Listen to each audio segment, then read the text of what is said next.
Hello and welcome to Books and Beer. You are live with me, Luke Richardson, and the man, the legend. There he is.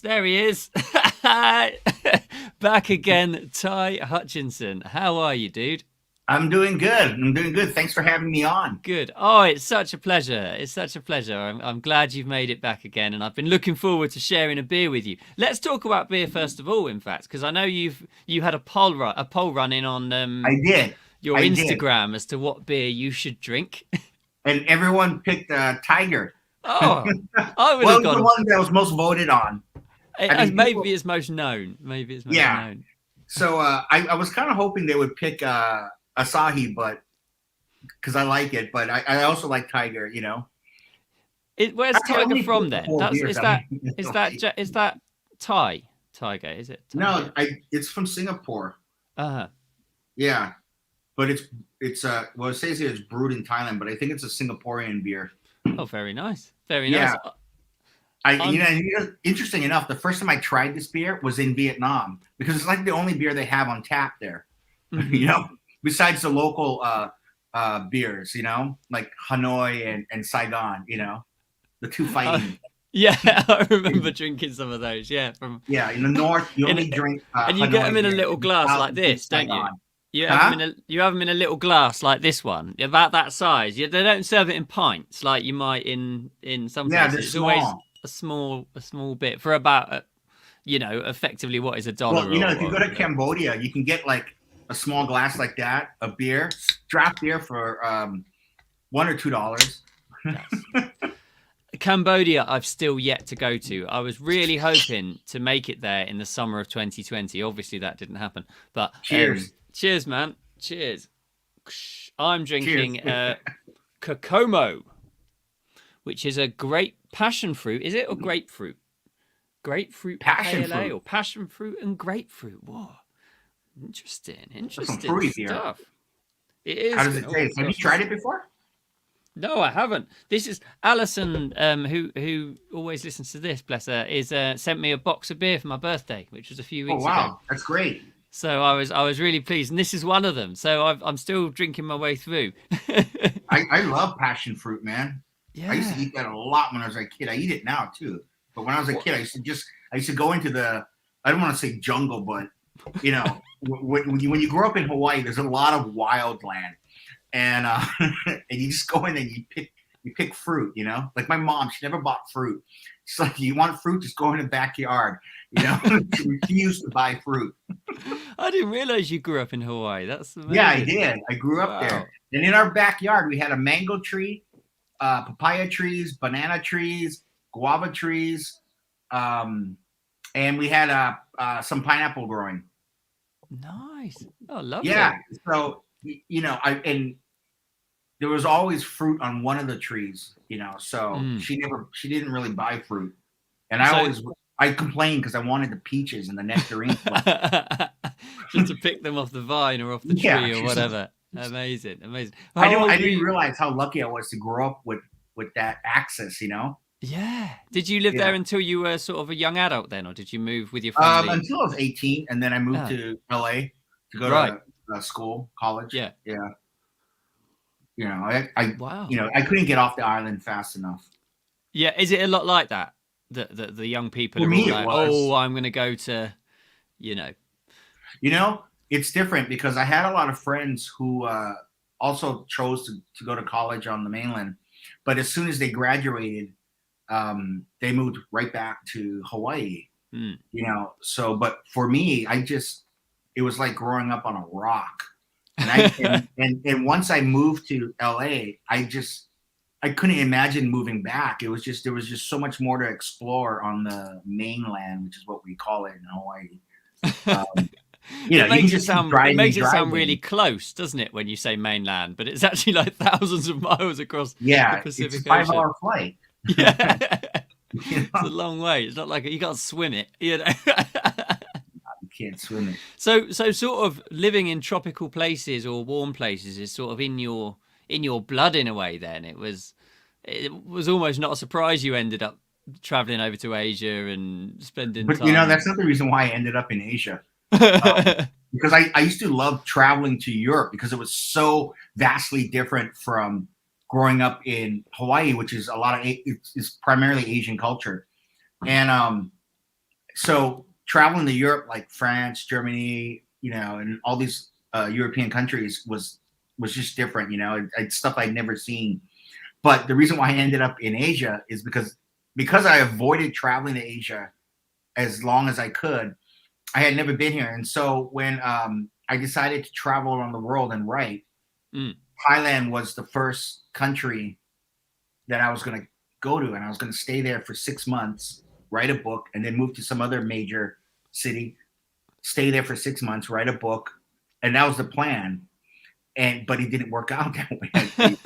I kept re-upping it, and then I started using Thailand as a base, Bangkok as a base, so I could explore all of the other countries around it, like Cambodia, Laos, Vietnam, Malaysia, Indonesia, and then getting up higher into Taiwan, Korea, Hong Kong. And it just worked really well. I think if you've never lived outside of the country before and you moving to Bangkok is really easy because it is so westernized. Yeah. You don't really see, it's not, you don't get shocked. It's not like when I moved to Vietnam, I lived there for 6 months. It was really difficult.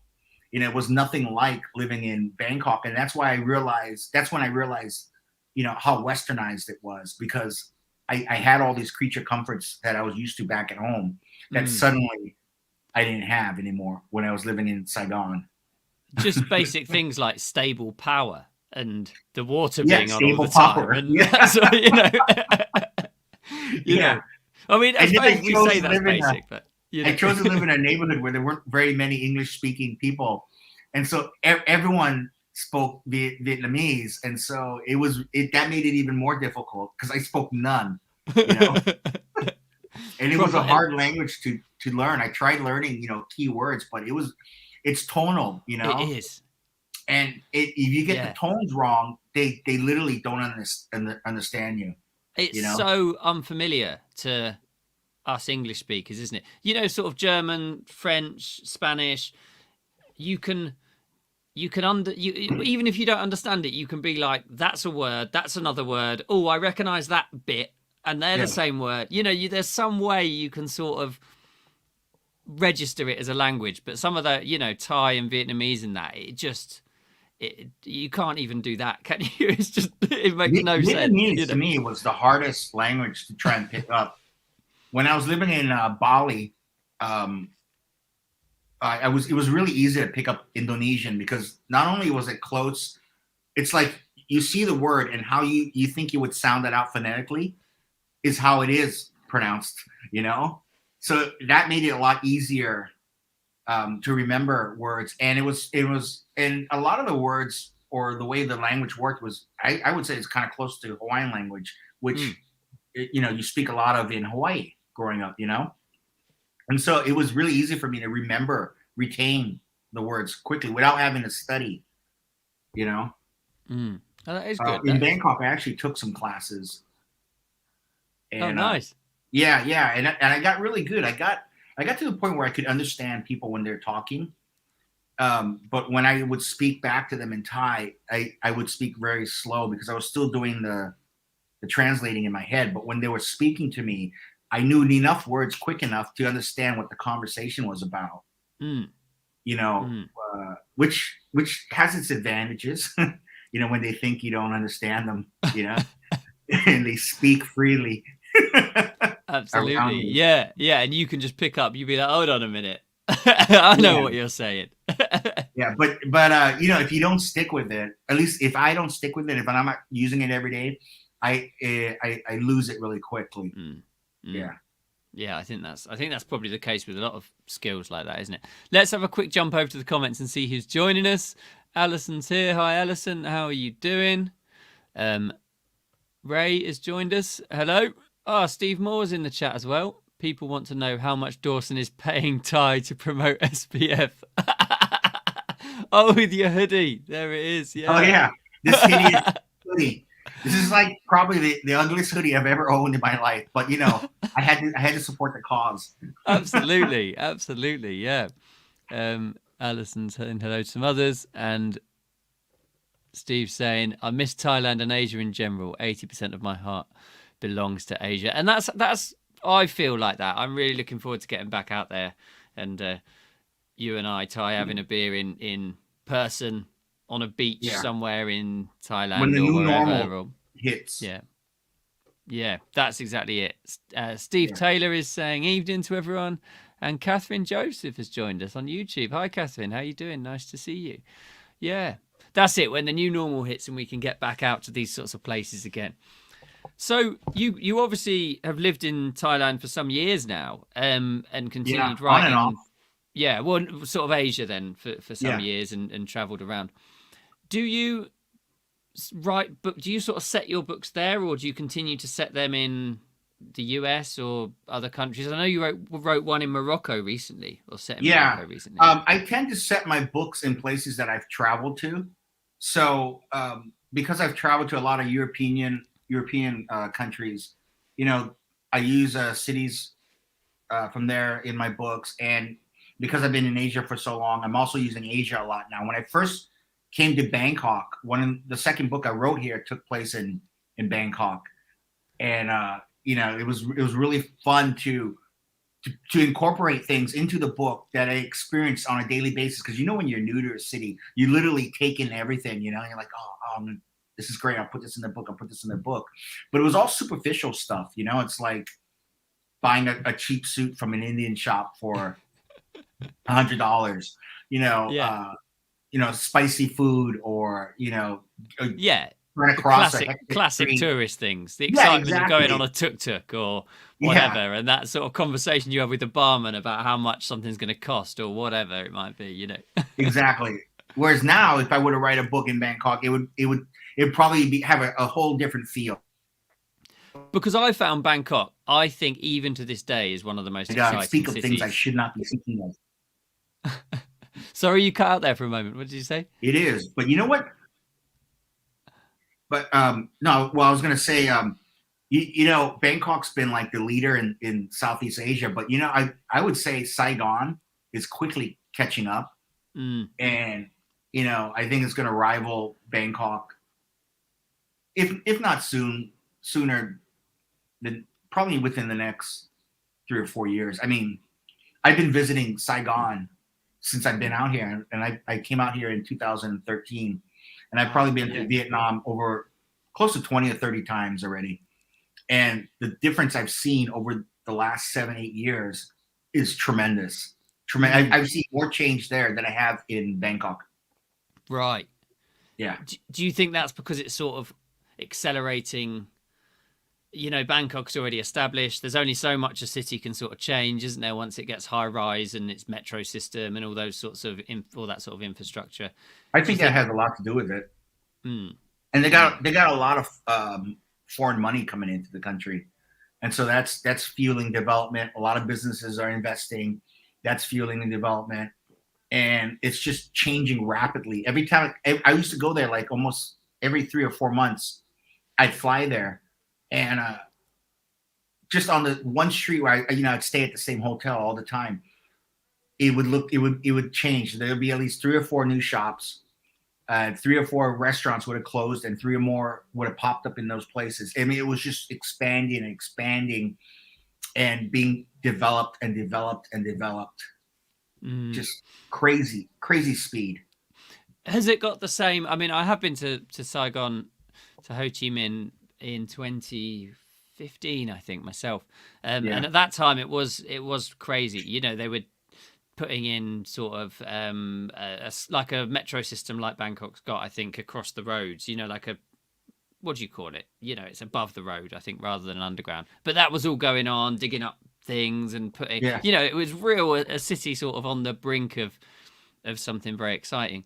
Does it have that same exciting feel for you that Bangkok does, with the dark sort of alleyways and the mysterious nightclubs and the, you know, all of those sorts of, they're the things that I loved about it. That sort of the night markets. I don't think anything can come close to Bangkok.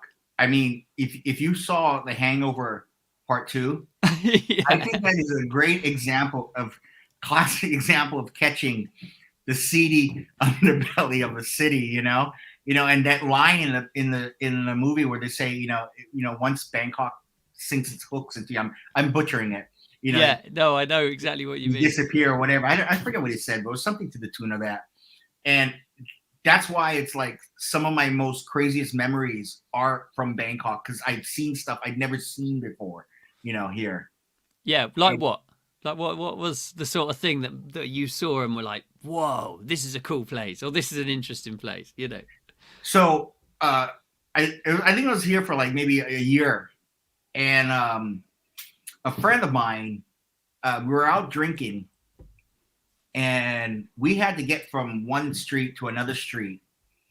So they suggested we cut through this alley that I've never been down before. And it's known as Blade Runner Alley. And the reason why it's called Blade Runner Alley by the expats is because it literally looks like you're walking down an alley in that movie Blade Runner. Because I swear to God, I freaked out. And we had already been drinking, so I thought maybe because I was drunk, I was freaking out. But it's this narrow walkway. It was wet. There was water dripping, and it seemed like there was a cloud of smoke throughout the whole thing. And you pass these really weird images of, like, I saw there was a short, I know you call it little person singing karaoke, standing on a bar, dressed in a bikini. I passed that. I passed people passed out in the alleyway. There were small bars. There were lady boys. There were prostitutes there. There were old men just smiling there. There was a monkey tending bar at one of the little shops. And it was so crazy. And then we stopped at this little sidewalk bar, and it was just an old man.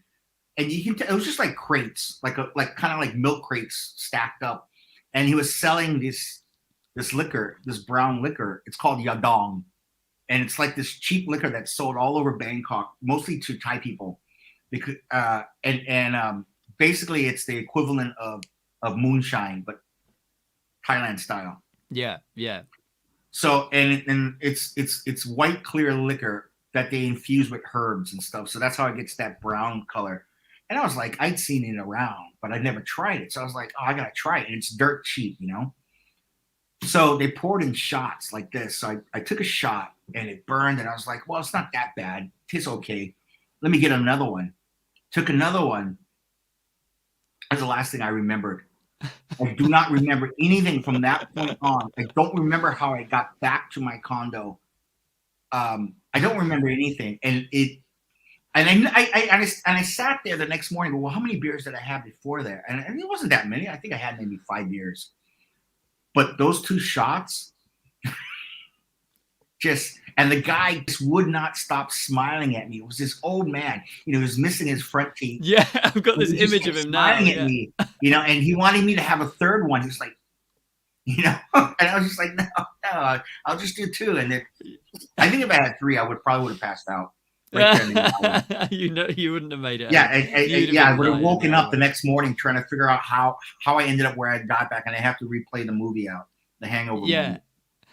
That's exactly it. But it's stories like that I love from traveling, and I love to sort of find a way in my books as well. And whilst like people going out and getting smashed isn't really an interesting storyline for a thriller, there are those sorts of things, because you could put that in as like a chase scene, or put that in as like your person's trying to find someone and they go up to the bar where the monkey's serving and talk and try and find, I'm sure they were in here last night. Can you, hey barman, can you tell me whether this person was in here last night? And this monkey sort of walks out. But you know what? The thing is, that monkey in The Hangover, I know it's like a stereotype, but it's true. You do see monkeys doing that shit, they have them like employed. Yeah. Some of the best beers I remember having in Bangkok were just on a street corner, sat on like a little plastic stool, and there was just sidewalk bars. Yeah, and you just sit there, and the beers are at sort of like $1 or whatever, like a cold beer, and you just sit there and watch people come by, and people sit with you and get. It's just such a cool place. That's one thing I absolutely loved. Yeah, those bars, you know, they don't exist anymore. They got rid of them. No. Yeah, What? Just it's so. it's part of the development. They're not around anymore because they used to open up as soon as the normal bars would close down at 2 o'clock. Those little Yeah. sidewalk bars would open up. You know, it'd be like a tuk-tuk turned into a bar. You know, like a mini yeah. golf cart turned into a bar, and they just would open up and down the streets, and they could stay open until 6 o'clock. And that's when the breakfast food vendors would come in. So the commuters going to work had something to buy on the way in. And they'd have to start closing up by 5:30 so that their spot on the sidewalk would be taken over by someone serving, you know, juk, which is rice porridge or something, you know?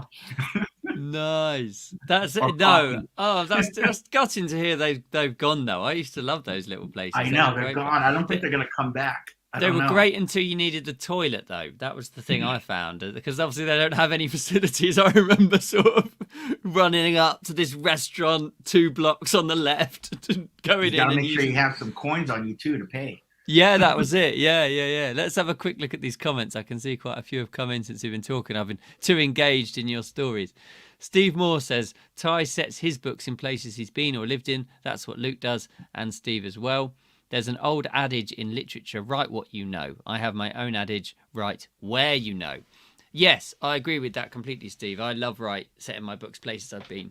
But I mean, I've not lived in the places that I've set my books. But I think at least, even if you've been there for a few days, you can add some texture to that, can't you? Like the smell of, like that alleyway that you described there, Ty.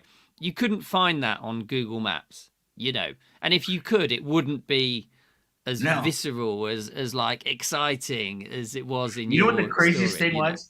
At the end of that alley, there was a kebab shop. And not the first time, but the second time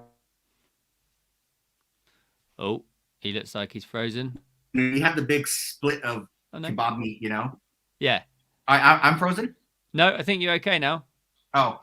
So anyway, there's a kebab there was a kebab shop, and sitting, you know, they have the split of meat, and sitting up on its hind legs right next to the split of meat was this huge rat, you know, like Ratatouille. And he was just sitting there like that, like it was trained. And for a second there, I thought, wow, is this the guy's rat? Like is it a pet?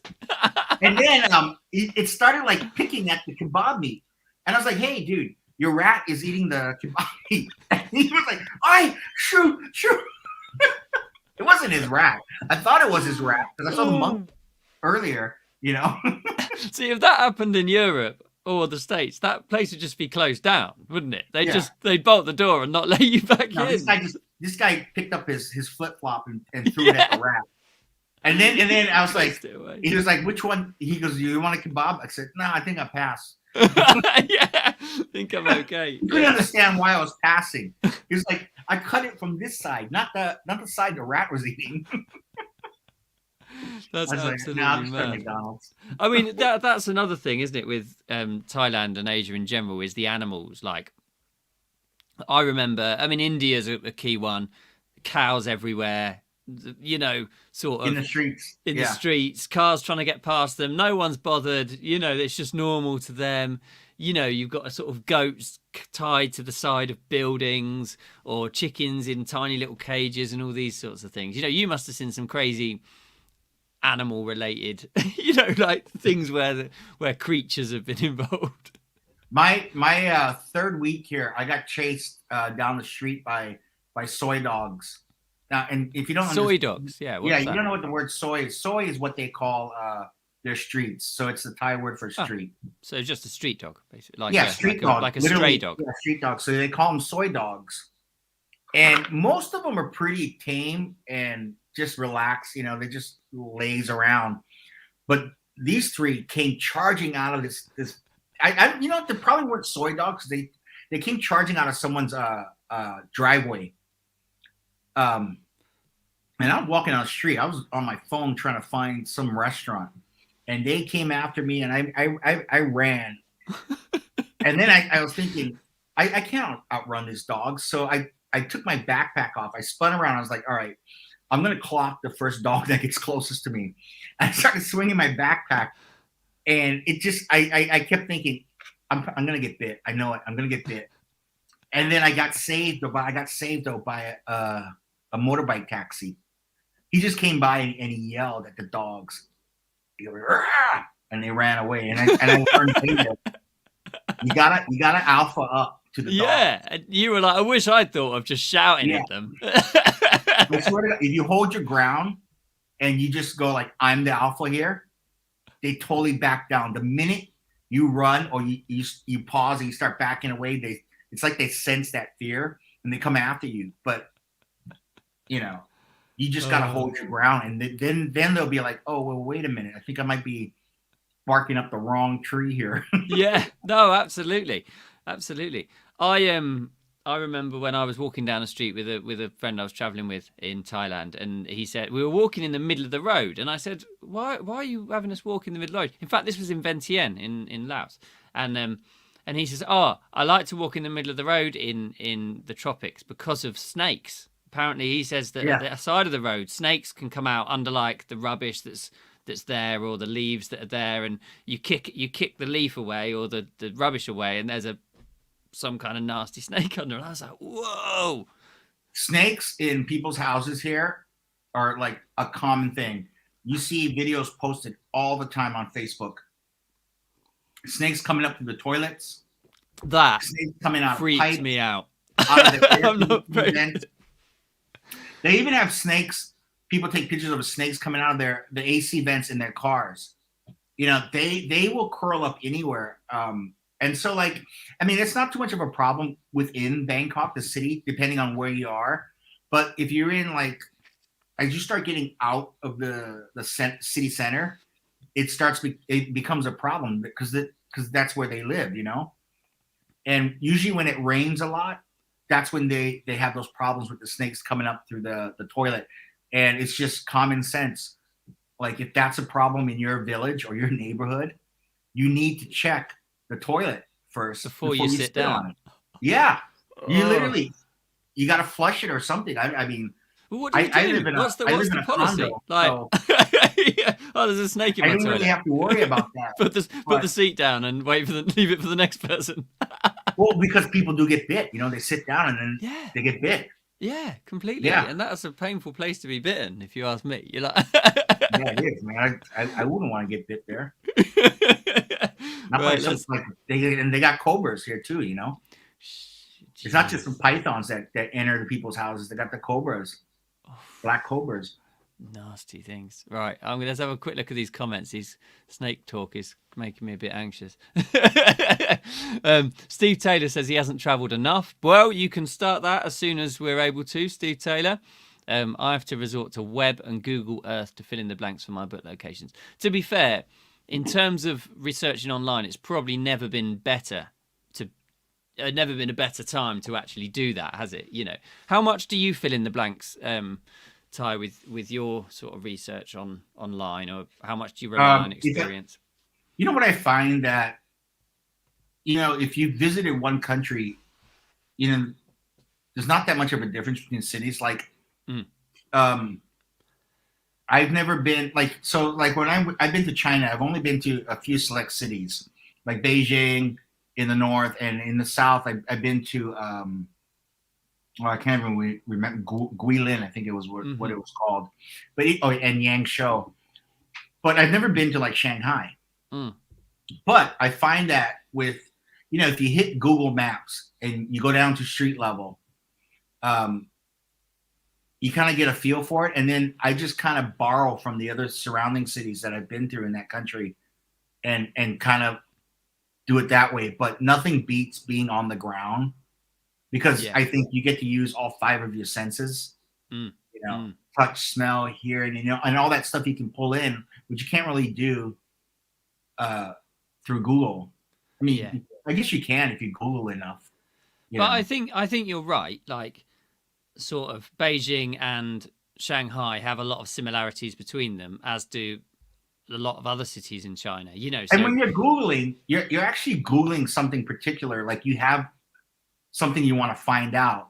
Whereas when you're just walking around the city, you're not really looking for something in anything in particular. Yeah, You that's an know? interesting point. Yeah, I mean, Yeah. how does that story process work for you? Does it, or when you've set a story in a city that you've been to, did that story occur to you whilst you were there, or did the story come later and you thought, oh, that city I went to last year would be a great place to set this story?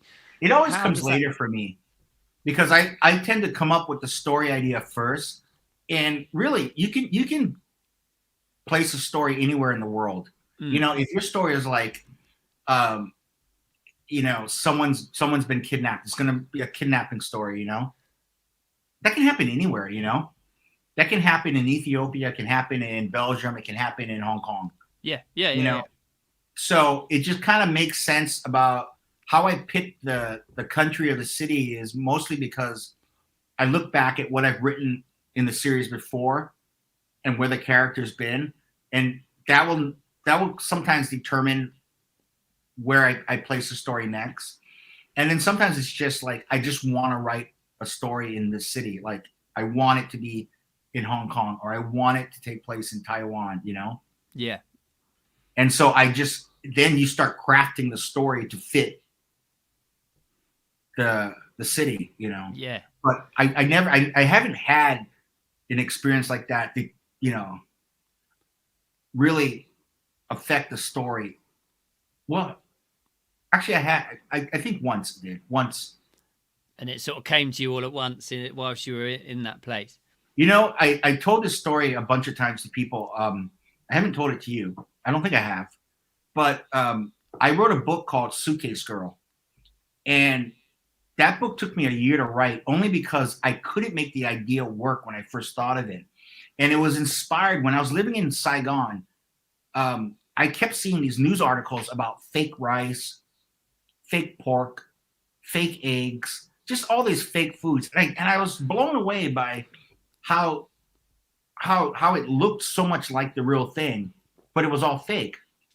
And I thought to myself, it's like, there's probably a story here around that. But as I thought about it and I kept trying to make it work, I just couldn't. So I shelved it for a year. And I wrote other books, traveled, Mm. and then I came back to it again. And I just happened to be back in Saigon again. And I was getting ready to work on my next Abby Kane thriller. She's an FBI agent. And I went back to that idea. I was like, there's got to be something here. And the more I played with it and my experiences of traveling in the year and just where I was in the world, other things in my head kind of mishmashed with that fake food idea. And I jumped to the idea that, a lot of that fake food was coming out of China. I was like, God damn, the Chinese, they can counterfeit anything, you know? Yes, and I've read They that can book, make so I sort of something know look what you're like it. talking about. And they Yeah. can age stuff. They can make something that was created today and just through aging it, make it look like it's 1,000 years old. I mean, they are so good at that shit. It's unbelievable. And that's how I started to formulate the idea for Suitcase Girl about, well, if they can counterfeit products, and goods and stuff, what if they could counterfeit human beings? Mm. And so I guess you could say that an experience, was the basis for a book that way. But but most of the time it doesn't work out that way. No, I mean, I love Yeah. that you read something somewhere and that you go down a bit of a rabbit hole with it, don't you? And you research, and then all of a sudden an idea forms, and so on. You're getting up to that thing. Let's have a quick look through a couple more of these comments, because we've got quite a few here. Ray says a well-respected author once blew a bad guy auto chase when he had the protagonist turn left at the highway to get into town. The town reference is literally in the opposite direction. Yeah, I mean, you have got to make sure you're not making those sorts of mistakes, I think. And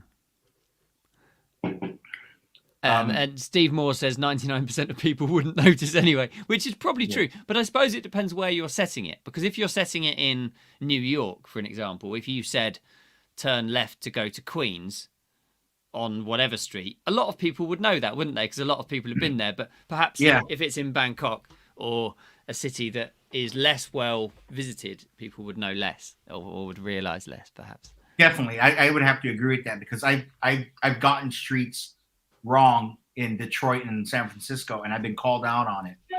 You know, and it's just, it could be something as simple as it's not Grant Street, it's Grant Avenue.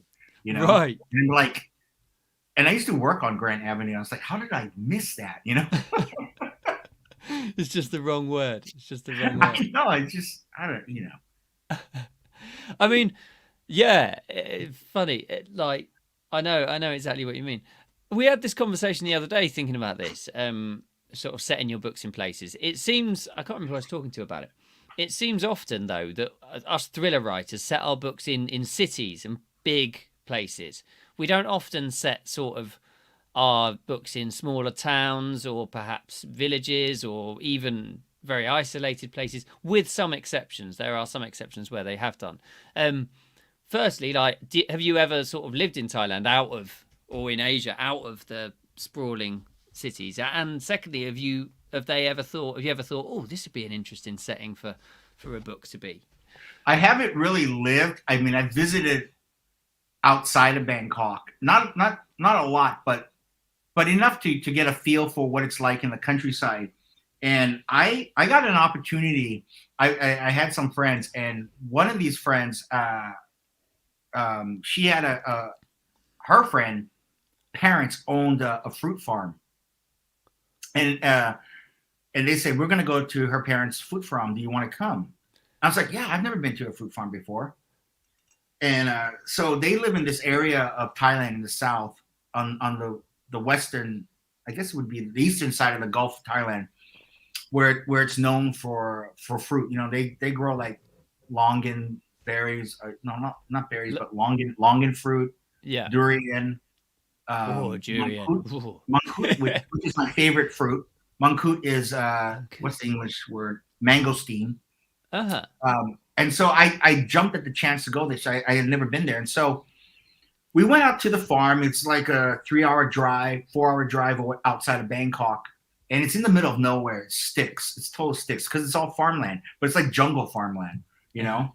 It's not like you would imagine like cornfields or potato fields. You know, this is like just, it's all trees. It's fruit trees, you know?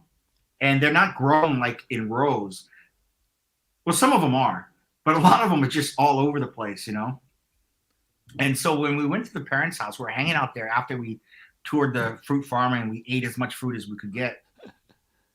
We were sitting there, and I asked my friend, I said, hey, where are we staying? I didn't see any hotels out here.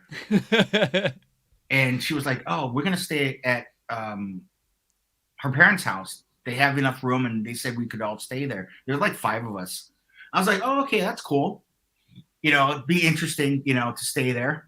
And so as nightfall came, you know, they had one of those houses. It was like a plantation house where all the windows are open, the sliding doors are open. And so there's a lot of open space, you know, from the inside of the house to the outside of the house. You know, it's not like just like a little screen door that's open. Like one half of the house is just completely open.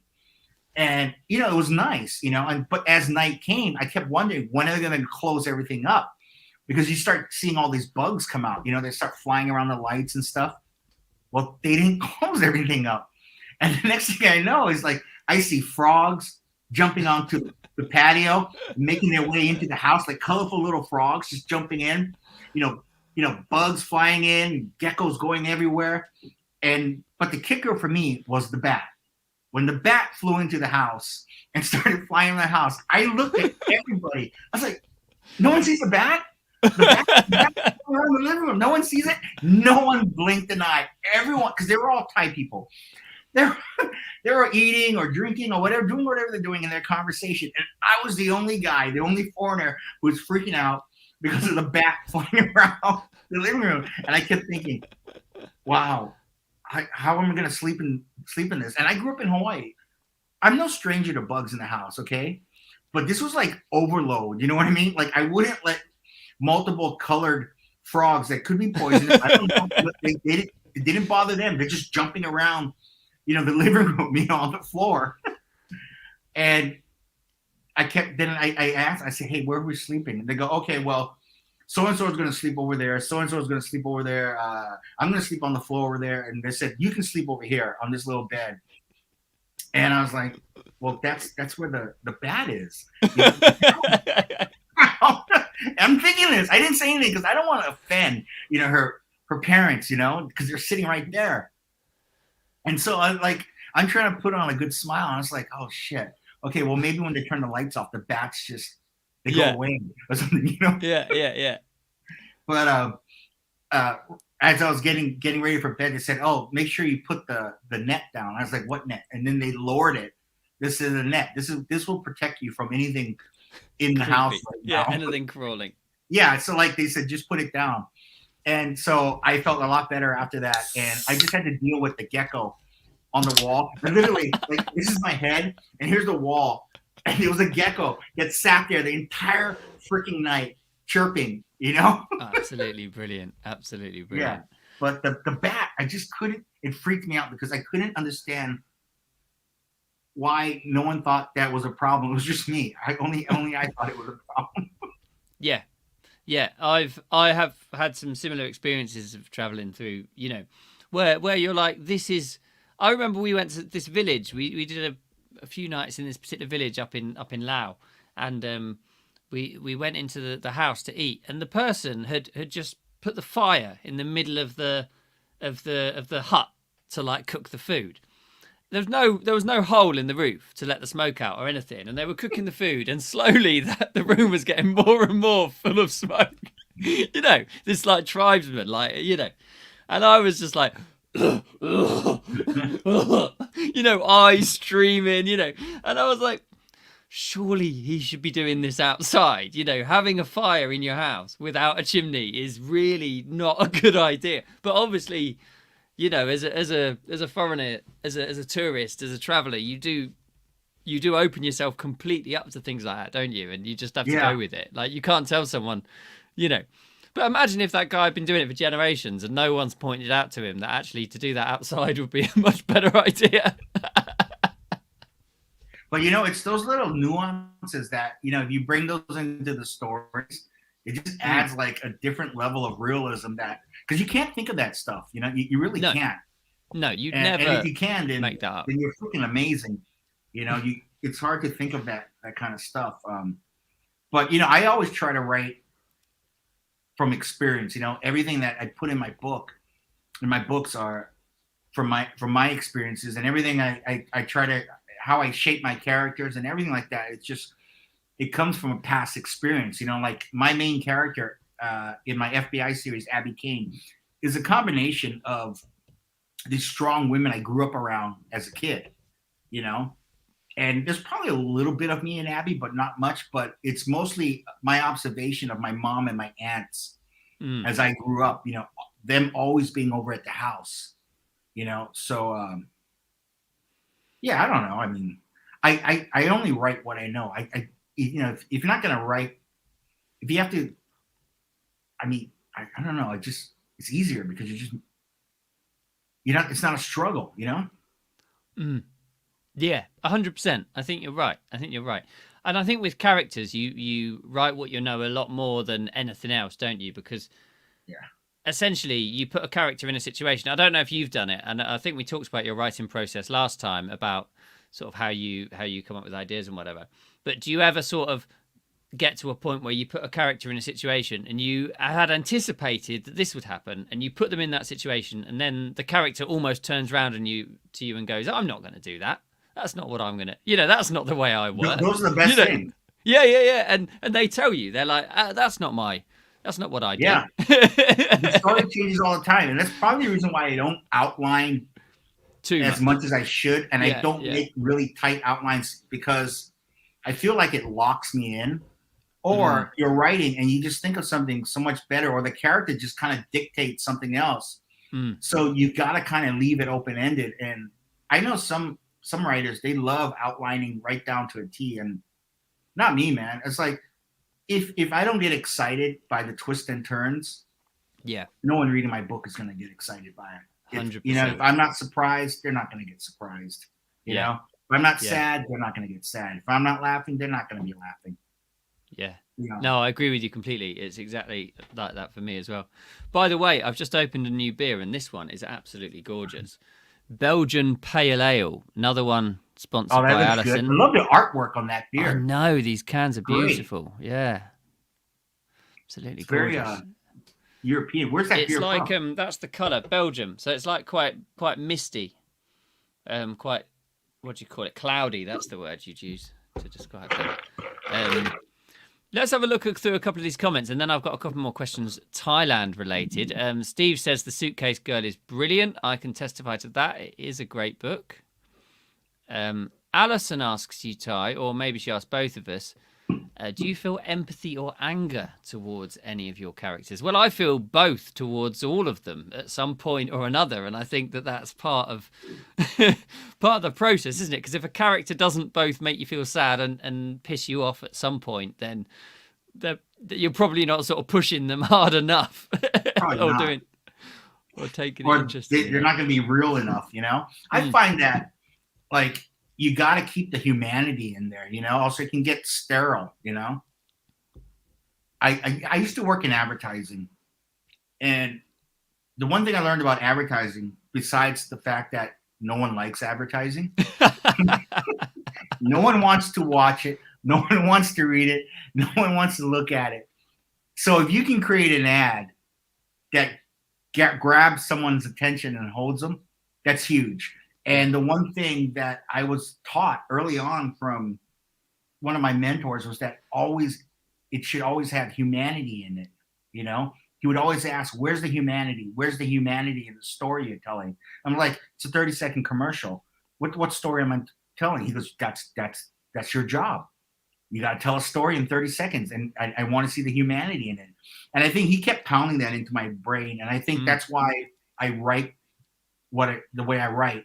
Because of that, you know, it's like I have to feel it. Like this humanity to me is a huge part of the process. I think you're absolutely right, and I think you have to sort of go. That character has to go on some kind of a journey, not just physically, but sort of in an emotional sense as well. And I feel like if they haven't gone on a journey in that emotional sense, you've missed a trick as an author, haven't you? You know, if they haven't felt something over the course of those, you know, 300 pages or whatever length, you know, if it's all just been fighting for no reason, like it doesn't, it sort of feels a bit futile. It's just a bad action movie. Yeah, so Alison, exactly. 100%. Alison has a question here. I'm looking at the comments now. Oh yeah, which one? She wants to know how I came up with the Abby Kane character. Oh, I think you answered that though, because you talked about your aunt and mom. But that they kind of formulate the different personalities of her. But Abby Kane is based on a specific person. My aunt, she's a retired FBI agent, and she is probably 5'2", maybe 110 pounds, soaking wet, whatever. Yeah. She's Asian. She's short, you know, but she's tough, you know, and I remember I was probably about 7 years old, and she used to play tennis with my mother a lot. And so that's how I knew her. At the time, she was a teacher. And I remember her saying that my mom saying this. She didn't say it. My mom told me. She goes, "Oh, you remember Lori, Aunt Lori?" I said, "Yeah." She's like, she's going to go join the FBI. Wow.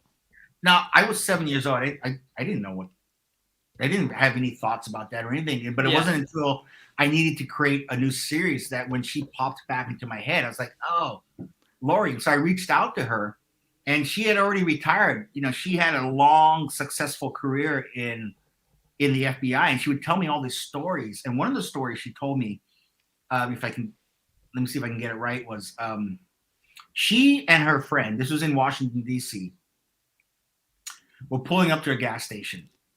And there was this big guy beating the shit out of this girl. Probably was his wife, girlfriend, I don't know. She didn't know either. But he was beating the shit out of her at the gas station. So as a federal agent, she's got a moral obligation to stop him. Now, she's 5'2", probably 100 pounds, 105 pounds, really tiny Asian woman. This guy, she said he was at least 6'2", probably about 300 pounds, like linebacker size, you know? Uh-huh. So I said, so what did you do? Did you call the cops? She's like, yeah, but the cops take time to get there. In the meantime, if I don't do something, this lady's she might end up dead. Because she said he was just literally beating the shit out of her. So I said, well, you have to keep your gun on you at all times. She goes, I do. I said, what did you do? Did you pull your gun out? And she said, no. She goes, there was no need for me to pull my gun out. This wasn't a federal offense that he was doing. This is a problem for the city cops. It was nothing that I could do within her jurisdiction or whatever way she was explaining it to me. So I said, but you did something. Because I had a moral obligation to step in. And so she goes, I knew I was faster than this guy. I knew he couldn't catch me. So what I did was I started calling him names. I started taunting him and trying to get him to come after me. And so she succeeded, and the guy started coming after her. And she just kind of zigzagged around, ran away from him. And mind you, she's got a gun on her. She could have pulled that gun at any point. But she kept saying there was no need. My life wasn't threatened. I had this under control. Because she was so confident he couldn't catch her. That's what she did until the cops came. Now, to me, that's badass. Yeah, She had a gun on her. 100%. Yeah. 100%. And so when she told me that story, I was like, that's Abby Kane right there. That's it. Right there. Right there. Right there. Boom, the series was born. I love it. I love it. Yeah. So Abby Kane's obviously your sort of protagonist in that series, and I know you've got multiple sort of spin-offs and spin-offs and spin-offs and all of that now. But do your sort of antagonist, your bad guys, have they been at all inspired by your travels? Have you ever witnessed any of the dark side of these places you've been to? Have you seen or because people talk about this, don't they, in terms of Thailand? I wrote Koh Tao, a book where someone goes missing on a Thai island. Oh, you're opening another one. That's a good sound. Where someone goes missing on a Thai island. Like, have you? It happens all the time. I haven't been in any of those situations, but I'll tell you what. When I first moved to Thailand, when I first visited, I swear to God, every week it seemed like there was a story in the paper or on the news, whatever, about an expat, which is a fancy word for a foreigner, jumping off their balcony of their condos. And I'm not talking about the third or fourth floor. You might survive that. They were jumping from the 20th, 30th floor. I mean, these are sky rises and falling to their death. And it was always ruled as a suicide. Hands down. And I said, oh, there's a story there. Can there really be that many people jumping off? And I get it. A lot of people, there's a lot of vices in Bangkok. It's much like Vegas, a lot of vices. And you can easily succumb to them, and lose your way. That's the underbelly, the seedy underbelly of Bangkok. So I can understand that some of these people may be down and out so much that they take their lives. But it seemed like every week, one or two people were jumping from their balconies. Now, they have a name for it, especially in Pattaya, which is a city south of Bangkok, which is known for their red light districts, their nightlife and all that kind of stuff. A lot of it would take place there as well. And they used to call them the Pattaya Flying Club and that was the nickname they gave it because it was happening so much. And the unofficial word is that they either pissed someone off or someone got jealous or they flashed their money around or something and they got pushed or they got thrown off the balcony. But it was always ruled a suicide, So I don't know if it's true or not. Yeah, has that made it? Because I could see that as being quite an interesting thriller. Yeah, space story. Yeah, I mean, I haven't worked that into a book. No, yet, but it's always been something in the back of my mind. It's like it was so interesting to hear that, Yeah. And I actually did I posed that question to TikTok. TikTok. Yeah. And so a lot of people weighed in on it. And I would say the responses were half and half, where a lot of them said, jealous Thai girlfriend, or wants the money or whatever, got pushed, or guy talked bad to the wrong person. Thai mafia got involved, pulled him off, or he lost all his money, got drank himself to near death, or drugs or whatever thing, and took his life, suicide. And most people would say it was either one of those two things, but everyone sort of kind of thinks that just can't be that many suicides, and maybe they are, I don't know. Yeah, but a lot of the times it just seemed like it was just really ridiculous. Like they would always rule it like within the next day, suicide. There was no evidence, no investigation, notes, no like hardcore reasoning presented, except that we just said it was ruled in a suicide. End of story. Yeah. Crazy stuff. And there's definitely a thriller in there as well, isn't there? Yeah. Yeah, because didn't David Carradine die in Bangkok too? The Kung Fu guy? David Carradine? I don't know. He played a character in the TV show Kung Fu back in the 70s. I'm older than you, so I might be you may not know about this, but I think he died in Bangkok. They found him like dead in one of the hotel rooms. So that stuff does happen. But I don't know. It seemed like every week someone was flying off their balcony. Yeah. No, my mind's sort of going with an idea now, because I think that sort of comes down to something that always interests me as to why I sort of write the books I do. And that is sort of, I suppose it's sort of political, but whose responsibility is it when someone who is traveling either goes missing or has an accident or whatever? Because whilst the local police are responsible, they're not going to be as concerned necessarily than if it's someone local to them, because they might have just gone on to another country. They're not invested in the same way as perhaps they are, or maybe they're more invested because it's a publicity thing. You don't know. But certainly the fact that that person is an expat or a foreigner changes the dynamic, and that's something that I really like to explore in my books. I find that really interesting. It definitely does. And I don't know whether I get it right. I don't really sort of research it in a sense that you know what I mean, that I study loads of cases. I just think this might be how the fact that they're not from there changes things. I'll tell you what I've seen. Aside from the people who jump off their balconies or pushed, whatever, I think it's really easy for those to be deemed as suicide and swept under the rug. But when you get two bodies,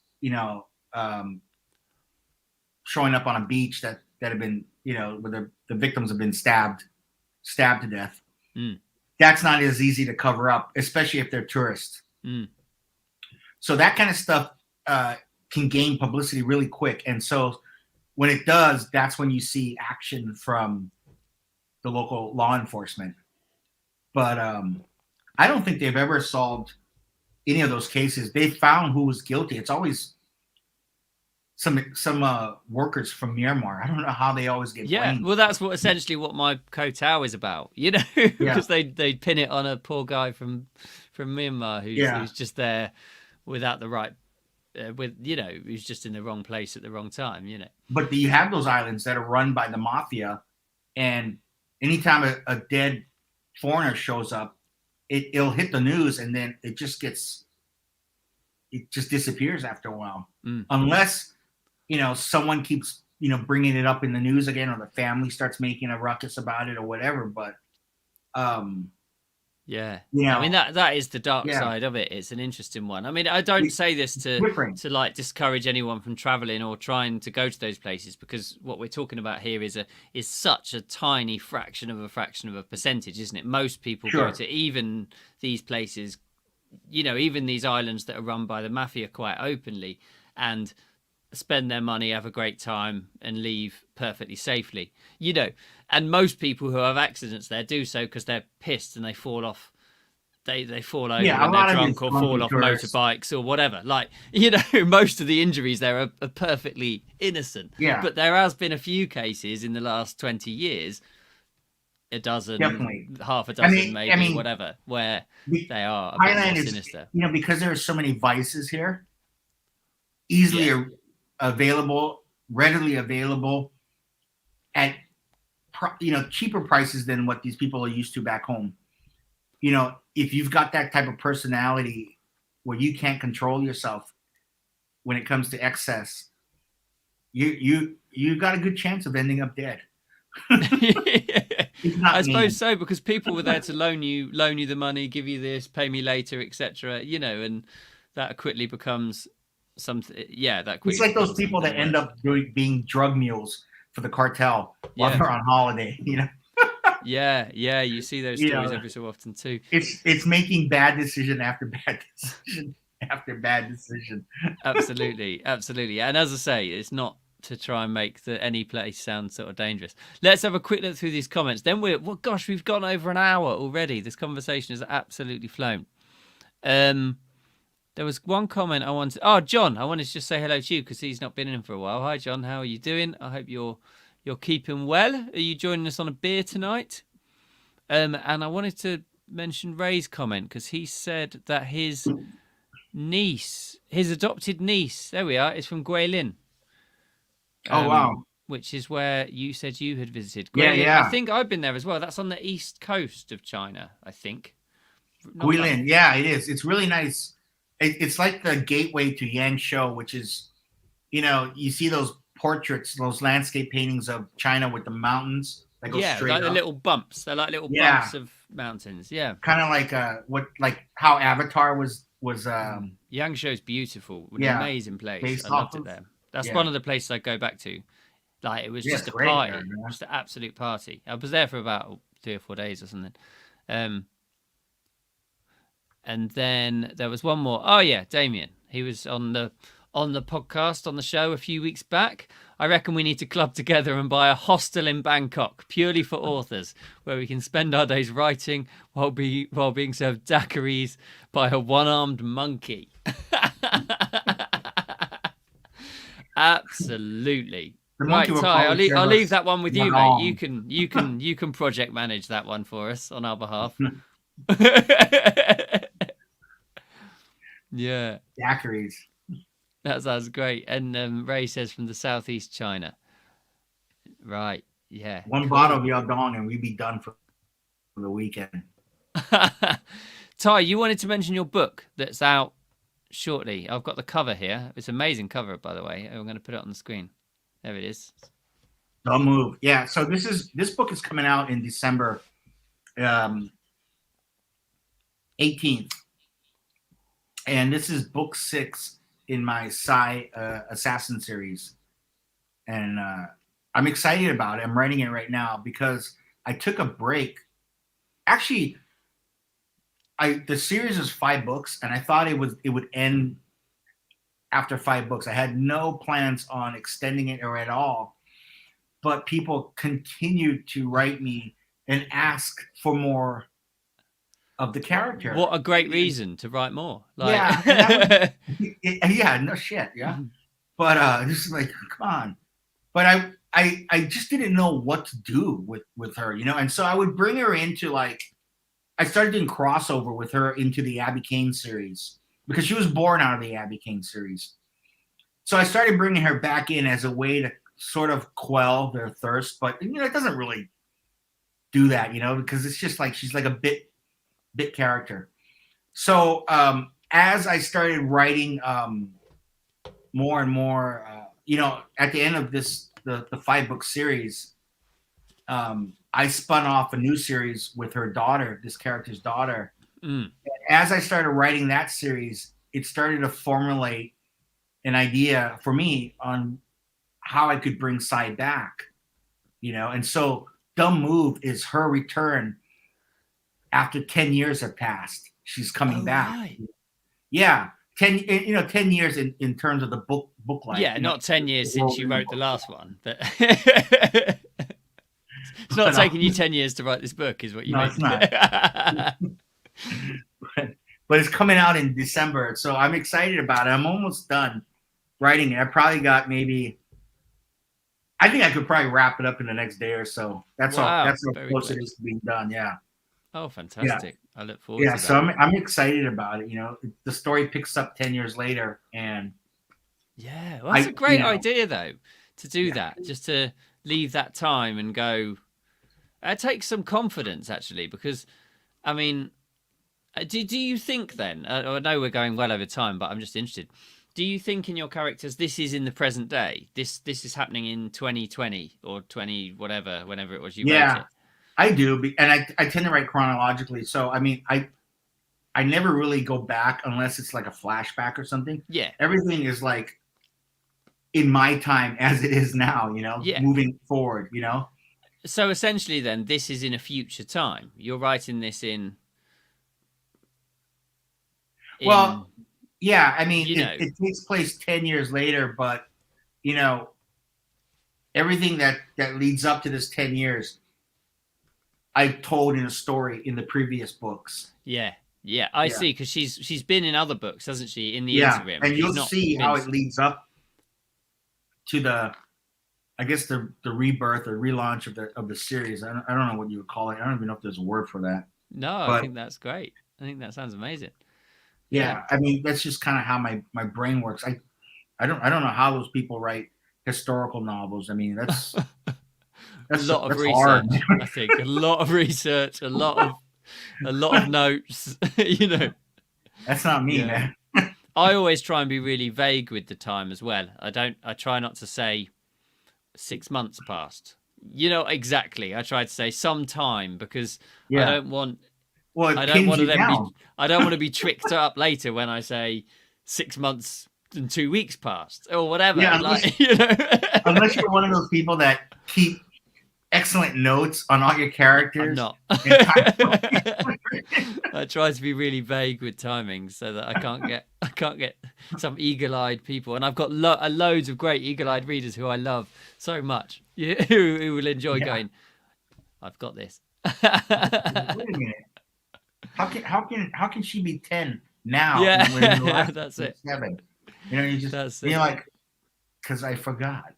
Yeah.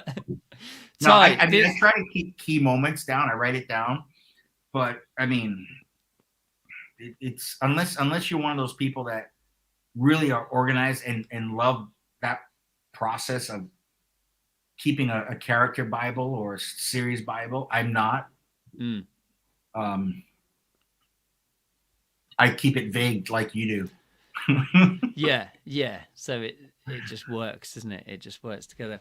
Ty, this has been absolutely fantastic. I've loved this conversation. It's been so good. I've enjoyed having the beers as well. So cheers to that, and thank you again, Alison, for sending them over. If anyone else wants to send me beers, that's great. Oh, you know, all welcome.